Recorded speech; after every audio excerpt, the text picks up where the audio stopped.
हजरत सुफियान सूरी रहमतुल्लाह।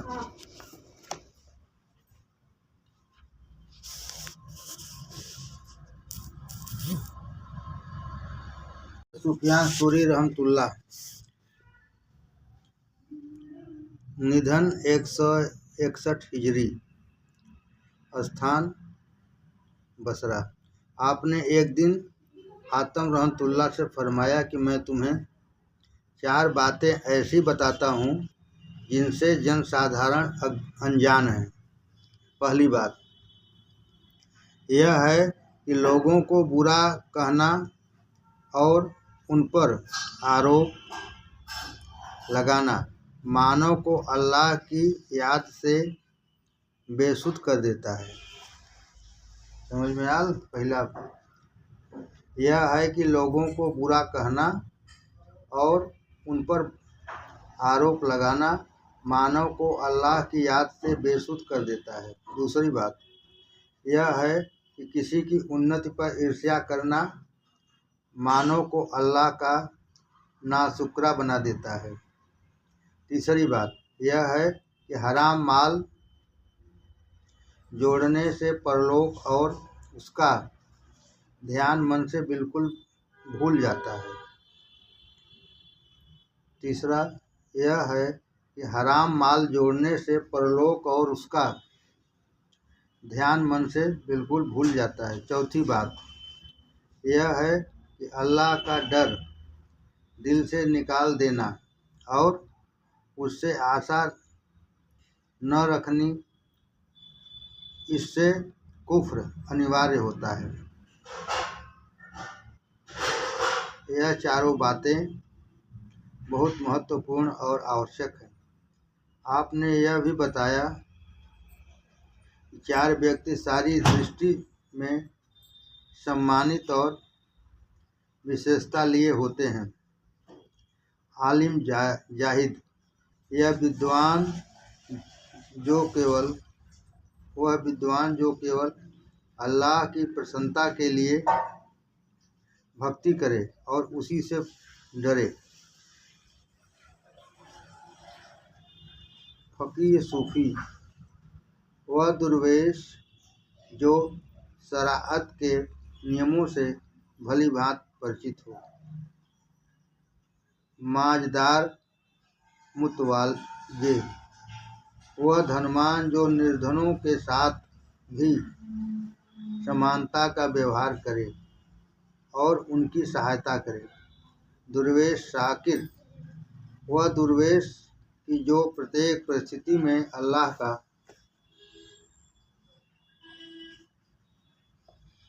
अल्लाह पर ही आश्रित रहे। और फरमाया हराम माल में से दान करना और सदका देना ऐसा है जैसा कि अपवित्र कपड़े को पानी के स्थान पर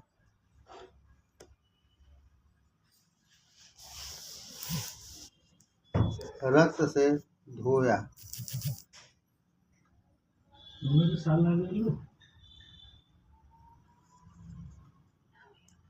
हराम माल में से दान करना और सदका देना ऐसा है जैसा कि अपवित्र कपड़े को पानी के स्थान पर रक्त से धोया।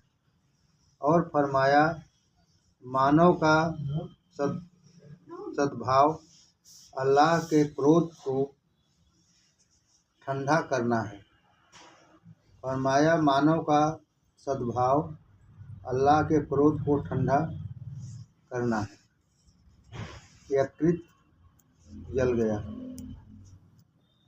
हजरत सुफियान सूरी रहमतुल्लाह जब बीमार हुए, आसफ खलीफा ने उनके लिए एक निपुण हकीम को नियुक्त किया। जो व्यक्ति पूजक धर्म से था, जब उसने आकर आपकी नाड़ी और पेशाब देखा तो कहा किसी के डर से आपका यकृत टुकड़े टुकड़े होकर अंडकोश से बाहर आ रहा है। फिर उस हकीम ने कहा कि जिस धर्म में ऐसे ऐसे अल्लाह के डरने वाले लोग हों, वह धर्म किस प्रकार छोटा हो सकता है। उसी समय ला इलाहा इल्लल्लाह मुहम्मद रसूलुल्लाह कहकर इस्लाम से श्रेष्ठ हो गया। खलीफा ने जब यह सुना तो कहा कि मैंने रोगी के पास हकीम भेजा था, किंतु मुझे यह पता नहीं था कि रोगी को हकीम के पास भेज रहा हूँ। अल्लाह रब्बुल इज्जत का फरमान है, क्या नहीं आया उन लोगों के लिए जो ईमान लाए हैं, यह कि विनम्रता करें उनके लिए उनके दिल अल्लाह की याद के समय। शैतान को धीरज। आपके मृत्यु संकट के समय जब लोग आपके पास आए तो उस समय आपने अपने तकिए के नीचे से 1000 असरफियाँ की थैली निकाल कर लोगों को दी और फरमाया इन्हें दान कर दो। लोगों ने अपने मन में विचार किया कि दूसरों को तो आप माल जोड़ने की निषिद्धि कहा करते थे और स्वयं इतनी असरफियाँ जोड़ रखी है। आप समझ गए और फरमाने लगे, यह असरफियाँ मैंने अपने दीन की रक्षा के लिए रख छोड़ी थी, क्योंकि जब शैतान मुझसे कहता था कि अब तू क्या खाएगा, तो मैं उसे यह असरफियाँ दिखा दिया करता था। और जब वह मुझसे कहता था कि तुझे कफन कौन देगा, तब भी उसको इन्हीं असरफियों से संतोष दिला देता था। लोगों, अल्लाह की सौगंध, मुझे इन असरफियों की कुछ आवश्यकता नहीं थी, केवल इन्हीं भ्रमों को दूर करने के लिए मृत्यु संकट के समय तक रख छोड़ी थी। आज जबकि मेरी मनोकामना पूरी हो गई और मुझे मृत्यु संकट छा गया, तो यह असरफियाँ सबके सामने दान करता हूँ और फिर कलमा शहादत पढ़ते हुए अल्लाह से जा मिले। संयमता का स्थान। निधन के बाद हजरत सुफियान सूरी रहमतुल्लाह को एक व्यक्ति ने स्वप्न में देखकर याद किया कि कब्र के एकांत गैर घबराहट में ऐसी बीती। आपने फरमाया, अल्लाह ताला ने मेरी कब्र को स्वर्ग की हरियालियों में से एक हरियाली बना दिया। दूसरे व्यक्ति ने स्वप्न में देखा कि सुफियान सूरी रहमतुल्लाह की आत्मा एक वृक्ष से दूसरे वृक्ष पर उड़ती फिरती है। पूछा कि यह स्थान आपको किस कारण प्रदान हुआ। आपने फरमाया कि संयमता के कारण अल्लाह ताला ने मुझे इस पद पर पहुंचा दिया। नज्म। चाहिए परहेजगारी, चाहिए काटने को नफ्स आरी, चाहिए छा गया जिस कल्ब पर खौफे खुदा, कौन है परहेजगार उसके सिवा। जो डरा अल्लाह से उससे डरो, जो डरा अल्लाह से उससे डरो, नाम उसका बेवजू हरगिज न लो, बेवजू हरगिज न लो। भेद छुपाना। अल्लाह के एक नेक बंदे ने बताया है कि मैं एक रात काबे का तवाफ परिक्रमा कर रहा था। जब सुबह सादिक हुई तो एक व्यक्ति चादर ओढ़े हुए जमजम के कुएं पर आया और डोल से पानी निकाल कर पिया और डोल रख कर चला गया। मैं भी प्यासा था। मैंने जल्दी से जाकर उस डोल में से पानी पिया। पीते ही मुंह मीठा हो गया और सारे शरीर ने एक भग्नता सी उत्पन्न हो गई। सारे शरीर में एक मग्नता सी उत्पन्न हो गई। सुभान अल्लाह, उस पानी में बड़ा ही विचित्र स्वाद था जो बता नहीं सकता। दूसरे दिन फिर उसी समय वह व्यक्ति उसी ढंग से आया, पानी खींचा और आवश्यकता अनुसार पानी पीकर चला गया। मैंने भी जल डोल में से पानी पिया तो फिर पानी में वही मस्ती थी। तब मैं उस व्यक्ति के पीछे दौड़ा और उसे पकड़ लिया और निवेदन किया कि अल्लाह के लिए आप मुझे अपना नाम बता दें।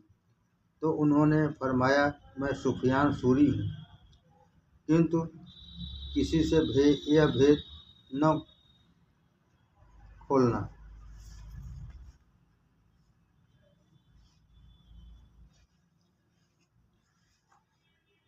अल्लाह का डर। एक बार सुफियान सूरी रहमतुल्लाह और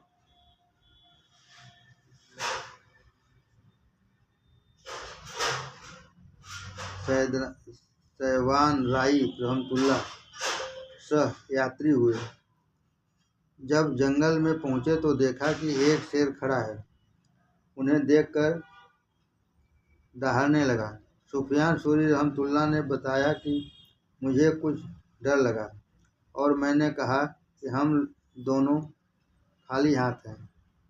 इसके आक्रमण से हम अपने आप को किस प्रकार बचा सकते हैं? तो सैबान राह रहमतुल्लाह ने कहा, ऐ सुफियान सूरी, खतरे की कोई बात नहीं है। इसका रचयिता एक अल्लाह के अतिरिक्त और कोई नहीं है। यह कहकर सैवान राई रहमतुल्लाह ने उस शेर की ओर बढ़कर उसका कान पकड़ लिया और उसे चुमकारा। वह विनम्रता का व्यवहार करने लगा और दूम हिलाने लगा। यह देखकर सुफियान सूरी रहमतुल्लाह ने कहा कि यह बात तो प्रसिद्ध होने योग्य है, किंतु सैवान राई ने कहा, कदापि नहीं। हम तो इस पर अपना सामान लाद कर मक्का मुअज़्ज़मा तक ले चलेंगे। सच है कि जो अल्लाह से डरता है फिर वह किसी अन्य से नहीं डरता। जैसा कि मौलाना रूम फरमाते हैं, हर के तरशीद अज हको तकवा गुजीत तस्कद अज वे जिन्नो इंसा हर के दीद। अर्थ भी लिखकर क्या दिया है। 4 महत्वपूर्ण कथन। हजरत सुफियान सूरी रहमतुल्लाह फरमाते हैं कि जो व्यक्ति हराम माल में से सदका दे और दान करे तो उसका उदाहरण ऐसा है जैसे कोई व्यक्ति अपवित्र कपड़े को पेशाब से धोए तो वह कपड़ा अधिक अपवित्र हो जाता है। जो व्यक्ति कब्र में जाने को याद रखेगा तो वह कब्र में स्वर्ग के बागों में से एक बाग पाएगा, और जो कब्र को भूलेगा वह नरक के गड्ढों में से एक गड्ढा पाएगा। बुजुर्गाने दीन ऐसी नई और पुरानी पोशाकों से बचते थे। बुजुर्गाने दीन ऐसी नई और पुरानी पोशाकों से बचते थे कि जिन पर लोग उंगली उठाएं। इसलिए चाहिए कि ऐसी पोशाक पहने कि कोई इसका वर्णन भी मुंह पर ना लाए। जब कोई दुर्वेश आदमी धनवान के पास आए जाए तो समझ लो कि वह व्यक्ति दिखावा करने वाला है। जब कोई दुर्वेश आदमी धनवान के पास आए जाए तो समझ लो कि वह व्यक्ति दिखावा करने वाला है। और जो बादशाहों और शासकों के पास आए जाए तो समझ लो कि वह चोर है। जब कोई दुर्वेश आदमी धनवान के पास आए जाए तो समझ लो कि वह व्यक्ति दिखावा करने वाला है। और जो बादशाहों और शासकों के पास आए जाए तो समझ लो कि वह चोर है। हजरत शकीक वल्खी आप फरमाते हैं कि मैंने अनेक पुरुषों से शरीयत और शरीकत की विद्या ग्रहण की, किंतु अल्लाह की रजा जिसमें प्राप्त हुई वह 4 बातें हैं। पहला, यह कि रोजी की ओर से संतुष्ट रहना।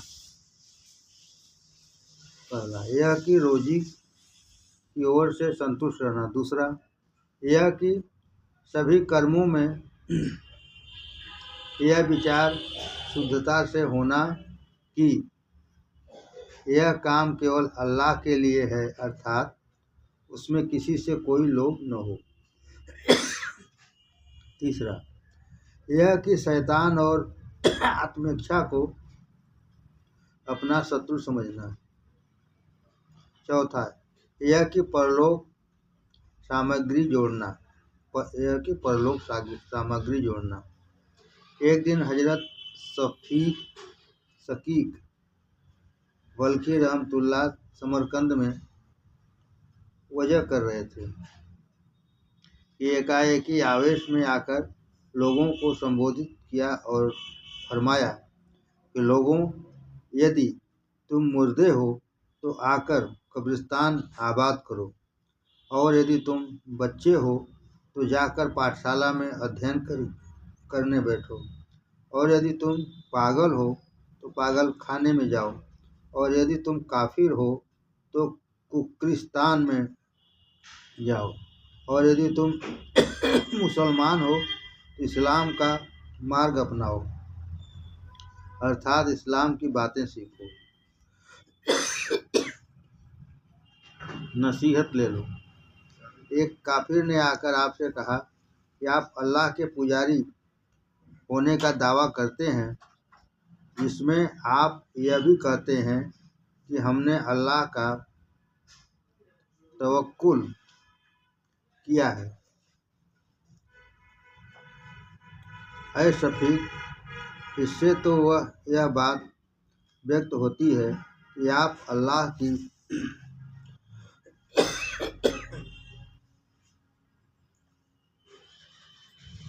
पूजा नहीं करते बल्कि रोजी की पूजा करते हैं। आपने यह सुनकर अपने मुरीदों से फरमाया कि यह बड़ी नसीहत उपदेश है, इसे लिख लो। जब उस व्यक्ति ने यह सुना तो अपने मन से कहा कि शकीक बल्खी वास्तव में बड़े बुजुर्ग हैं और बड़े सच्चाई पसंद हैं। फिर कहा, है शकीक, वास्तव में आपका दीन सच्चा है, इसलिए कि आपके दीन में सत्कार और सच्चाई पसंदी चरम सीमा की है। यदि यह बात न होती तो आप मुझ जैसे बेदीन मनुष्य के एक कथन को अपने और अपनी जात के लिए इबरत और नसीहत कल्पना नहीं करते और न लिखवाते। अल्लाह के लिए मुझे जल्दी मुसलमान कीजिए और कलमे शहादत पढ़ाइए। आपने उसे मुसलमान किया और फरमाया कि इस्लाम की शिक्षा यह है, यदि सच्चा मोती किसी नाली में भी पड़ा हुए देखे तो उसे उठाकर बोले और उसे उठाकर धो ले और सुरक्षा से अपने पास रखे। इसलिए हुजूर सल्लल्लाहु अलैहि वसल्लम फरमाते हैं,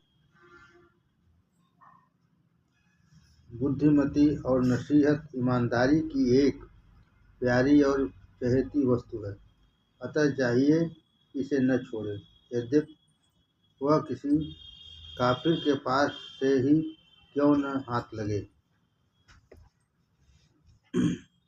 हाँ, नसीहत आज बस लेते नहीं, चाहे खुद फरमाए रब्बुल आलमीन, काफिरों की बात लेनी दरकिनार, नासिहों और लीडरों पर खाए खार। जंग हो तो हमको वही बहिशत कुछ नहीं, नंग हो तो हमको इबरत कुछ नहीं। हमको इबरत चाहिए हर बात से, ताकि हम महफूज हो आफात से। काम की बातें। हजरत शकीब बल्खी रहमतुल्लाह यह भी फरमाते हैं कि मैंने कई सौ विद्वानों से ज्ञात किया कि खिरदमंद, बुद्धिमान, धनवान,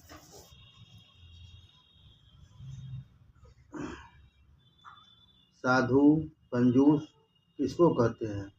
सबने सर्वसम्मत से और लगभग यही उत्तर दिए, खिरदमंद वह है जो संसार को मित्र न समझे।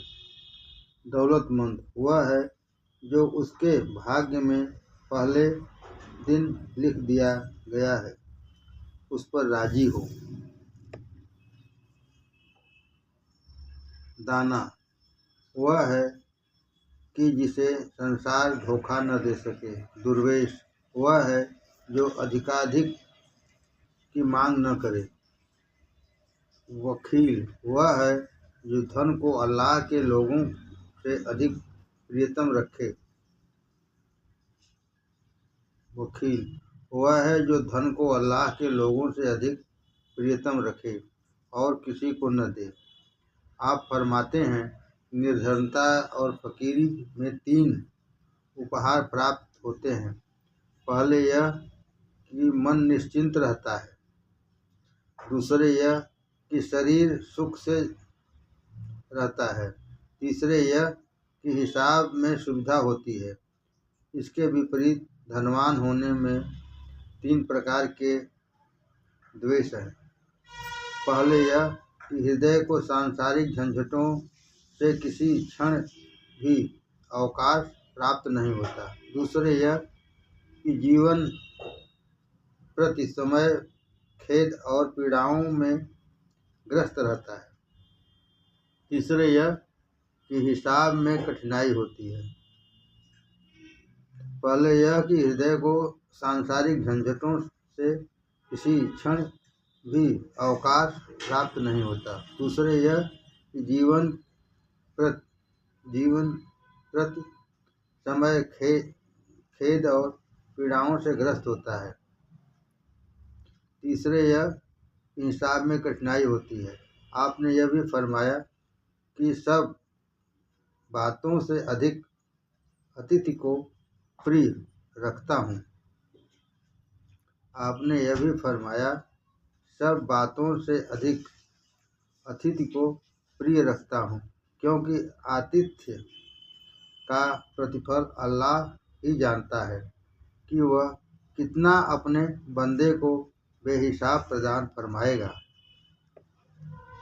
क्योंकि आतिथ्य का प्रतिफल अल्लाह ही जानता है कि वह कितना अपने बंदे को बेहिसाब प्रदान फरमाएगा।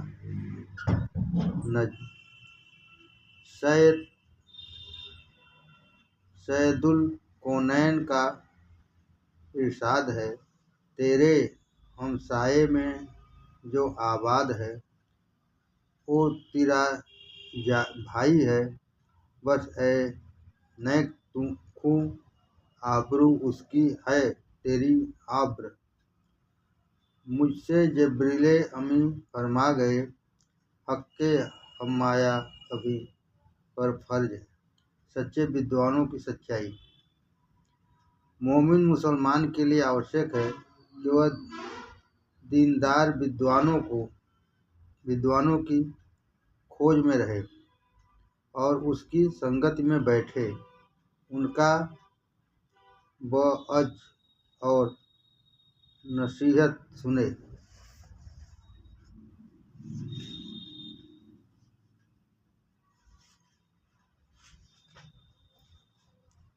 और उस पर अमल करता रहे।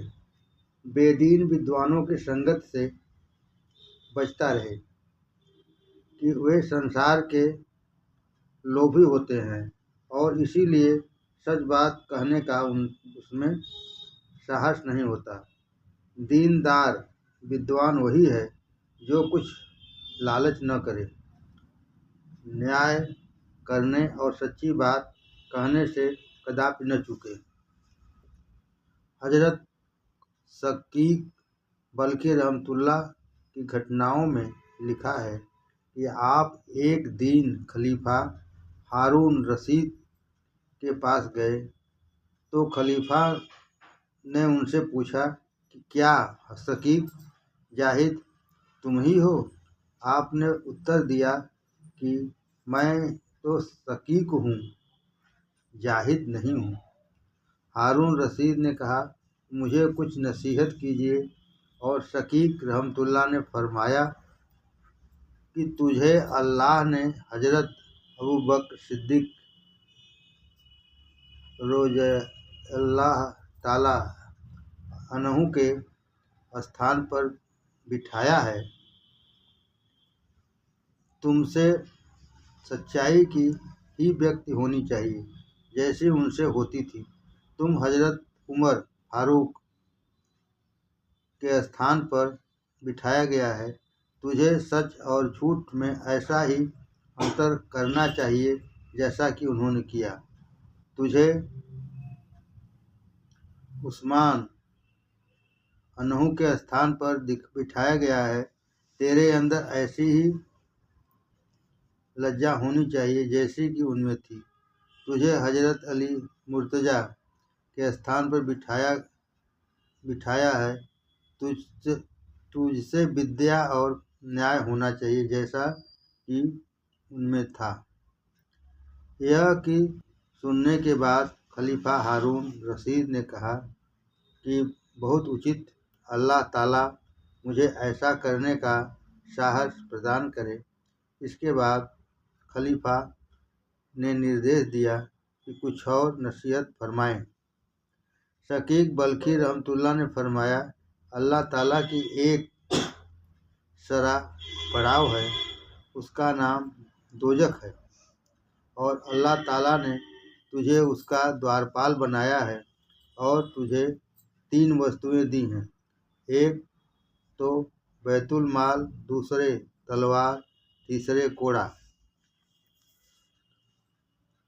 और तुझसे कहा गया है कि इन तीनों वस्तुओं को अल्लाह की सृष्टि की अच्छाई के लिए काम में ला। यदि कोई आवश्यकताधारी तेरे पास आए तो उस माल में से उसको दे, और यदि कोई अल्लाह के आदेशों का उल्लंघन करे तो इस कोड़े से उसे दंड दे, और जो कोई असत्य रूप में मार डाले तो तू उस तलवार से उसका बदला चुका। और यदि तू ऐसा नहीं करेगा तो नरक में जाने वालों की अगवानी करेगा और अन्य लोग तेरे पीछे चल रहे होंगे। हारून रशीद ने कहा कि कुछ और नसीहत फरमाइए। तो शकीक बल्खी ने फरमाया कि तू एक स्कृत है और तेरे अधिकारी और शासन चलाने वाले नहरों के समान हैं। यदि स्कृत निर्मल और स्वच्छ होगा तो लहरें भी स्वच्छ और निर्मल होंगी, किंतु यदि स्रोत फरमाया कि तू एक स्रोत है और तेरे अधिकारी और शासन चलाने वाले लहरों के समान हैं। यदि स्रोत निर्मल और स्वच्छ होगा तो लहरें भी स्वच्छ और निर्मल होंगी, किंतु यदि स्रोत ही गंदला हो गया तो फिर नहरों के स्वच्छ और निर्मल होने की आशा कैसे संभव हो सकती है। हारून रशीद ने यह सारी नसीहतें सुनी और वचन लिया कि इन सब पर अमल करूँगा और आपसे भी निवेदन करता हूँ मेरे लिए दीन पर उठे रहने की दुआ फरमाइए। एक ऊँट वाले को निर्देशन।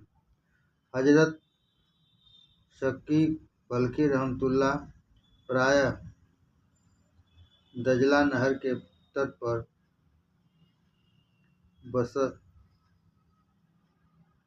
अज फरमाया करते थे।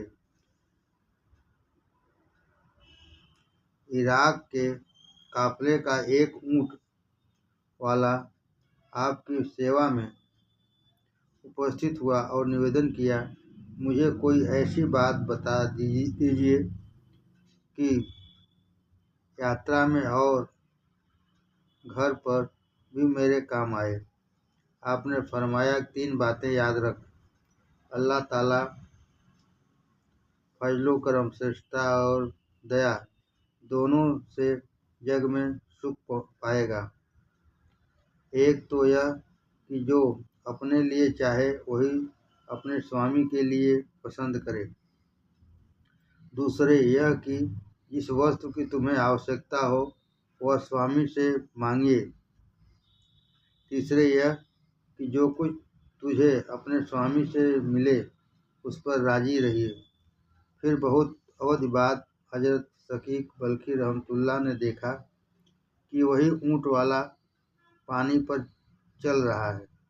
आपके ज्ञान करने पर उसने बताया कि मुझे रब्बुल इज्जत ने यह पद महाशय की नसीहतों पर अमल करने से प्रदान किया है।